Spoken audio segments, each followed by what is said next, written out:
আমার দুধের বাচ্চাটা ফিরে আমি এখানে 25 দিন আমার অধিকার আদায়ের জন্য। কিন্তু রাষ্ট্র আমাদের নিয়ে প্রহসন করছে। রাষ্ট্র চাইলে একদিনেই আমাদের এই যোগদান দিতে পারে। টানা 25 দিনের মতো শিক্ষক হিসেবে যোগদানের দাবিতে শাহবাগে অবস্থান কর্মসূচি পালন করছেন প্রাথমিক বিদ্যালয়ে সুপারিশপ্রাপ্ত হয়েও হাইকোর্টের আদেশে নিয়োগ স্থগিত হওয়া শিক্ষকরা। এ সময় তারা বলেন তাদের নিয়োগ হয়েছিল 2023 সালের প্রজ্ঞাপন অনুযায়ী। একই নিয়োগ প্রক্রিয়ায় প্রথম 2 ধাপের সুপারিশপ্রাপ্তরা প্রায় বছর খানেক আগে কর্মস্থলে যোগদান করলেও ঢাকা ও চট্টগ্রাম বিভাগের তৃতীয় ধাপের 6500 সুপারিশপ্রাপ্তদের নিয়োগ 6 মাসের জন্য স্থগিত করে হাইকোর্ট। নিয়োগের ক্ষেত্রে কোটা অনুসরণের অভিযোগে ফলাফল প্রকাশের বৈধতা চ্যালেঞ্জ করে নিয়োগ বঞ্চিত 31 প্রার্থী হাইকোর্টে রিট করলে হাইকোর্ট বেঞ্চ রুল সহ নিয়োগ স্থগিত করে আদেশ দেয়। পরে এই আদেশের বিরুদ্ধে রাষ্ট্রপক্ষ আপিল করে। রবিবার আপিল শুনানি হওয়ার কথা থাকলেও রাষ্ট্রপক্ষের আবেদনের প্রেক্ষিতে পিছিয়ে আপিল শুনানি সোমবার নির্ধারণ করা হয়। আজকে আমাদের শুনানি ছিল, শুনানির ডেট চেঞ্জ করে দেওয়া হয়েছে। অ্যাটর্নি জেনারেল স্যার একদিন সময় নিয়েছে। আগামীকাল আমাদের শুনানি। আশাবাদী, আমরা আশা করি আমাদের কালকে 100% আমাদের পক্ষে রায়টা হবে। সামাজিকভাবে যে হেয় প্রতিপন্নত হইতেছি, কারণ আমাদের তো এখানে কোনো দোষ নাই। সরকার 3 মন্ত্রণালয়ের অনুমতি নিয়ে আমাদের রেজাল্ট দিছে, তো কেনই বা ওরা আমাদের রেজাল্ট দিল, আবার কেনই বা বাতিল করতে? কোনো মন্ত্রণালয়, কোনো মিনিস্ট্রি কেউ আমাদের আশ্বস্ত করে নাই। তো আমরা এই রোজা রেখে আমরা আমাদের কর্মসূচি অব্যাহত রাখছি। ডক্টর মোহাম্মদ ইউনূস স্যার, আপনার কাছে আকুল আবেদন এইটাই, আমাদের যে আপনি সুপারিশপ্রাপ্ত করেছেন, আপনার যে সরকার আমাদেরকে সুপারিশপ্রাপ্ত করেছে, আমরা যেন অতি দ্রুত, অতি শীঘ্রই আমরা আমাদের এই অধিকারটা যাতে ফিরে পেয়ে। নিয়োগ বাতিল হওয়া প্রায় 6500 প্রাথমিক শিক্ষকদের উচ্চ আদালতের করা রিটের শুনানি পিছিয়ে সোমবার করা হয়েছে। এদিকে নিয়োগ প্রত্যাশীর আন্দোলনে শাহবাগে অবস্থান নিয়েছেন। সেখানে আছেন সহকর্মী মাইনুল মারুফ। সবশেষ অবস্থা জানতে যুক্ত হচ্ছি তার সাথে। মাইনুল, শুনানির রায় নিয়ে কি বলছেন নিয়োগ বাতিল হওয়া শিক্ষার্থীরা?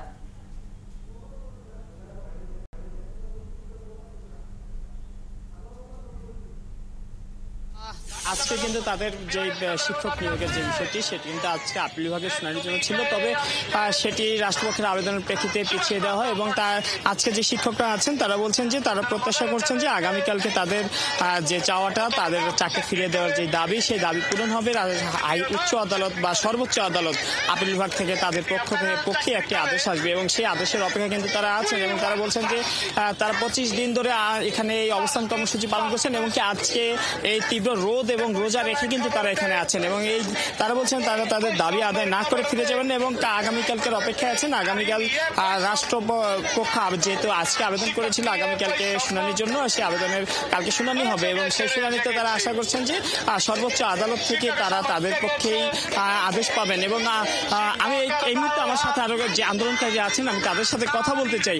আপনারা আজকে আপিল বিভাগে ছিল এবং কালকে পিছিয়ে দেওয়া এই যে আপনারা কিছুক্ষণ আগে বলছিলেন যে আপনারা দীর্ঘ ভোগান্তি শিকার, এখন পর্যন্ত আপনাদের রাষ্ট্রের পক্ষ থেকে বা মন্ত্রণালয়ের পক্ষ থেকে কোনো আশ্বাস পেয়েছেন কিনা? না, আমরা ওইরকম কোনো আশ্বাস পাইনি। আমরা আশ্বাস পেলে আজকে 25তম দিন রাত্রে এখানে সেহরি খেয়েছি রোজা থেকে।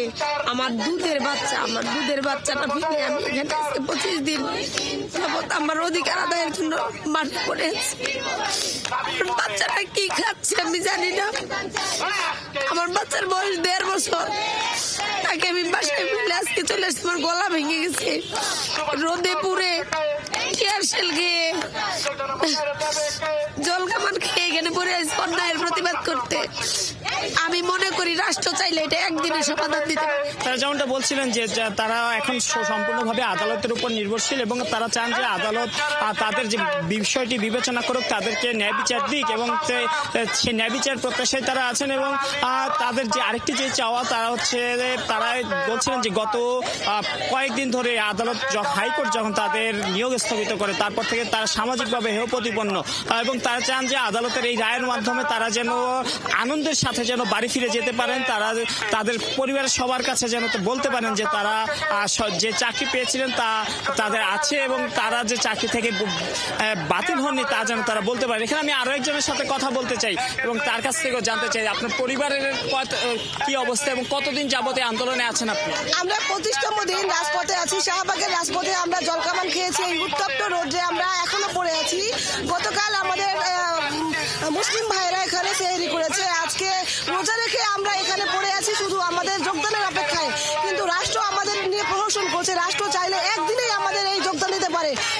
উচিত। যেমনটা বলছিলেন যে তারা 25 দিন ধরে কিন্তু এখানে আন্দোলন করছেন এবং তাদের চাওয়া যেহেতু আজকের আপিল শুনানি পিছিয়ে দেওয়া হয়েছে, তারা চান যে আগামীকাল যে আপিল শুনানি হবে আপিল শুনানিতে তাদের পক্ষে একটি আদেশ আসবে এবং তারা চাকরিতে যোগদান করতে পারবেন। আমি বলে রাখি যে এখানে প্রায় 6,500 বেশি শিক্ষকের নিয়োগ কিন্তু স্থগিত করা হয় হাইকোর্টের এক আদেশে এবং তারপর থেকে গত ফেব্রুয়ারি মাসের শুরু থেকে কিন্তু তারা এই আন্দোলন করছেন। এই ছিল শাহবাগ খবর থেকে। রাখতে থাকুন মাইনুল মারুফ। আমরা নিশ্চয়ই এর পরের সংবাদ সংযোগে প্রয়োজনে ফিরবো আবারও আপনার কাছে। আমাদের সাথে সহকর্মী মাইনুল মারুফ যুক্ত হয়েছিলেন।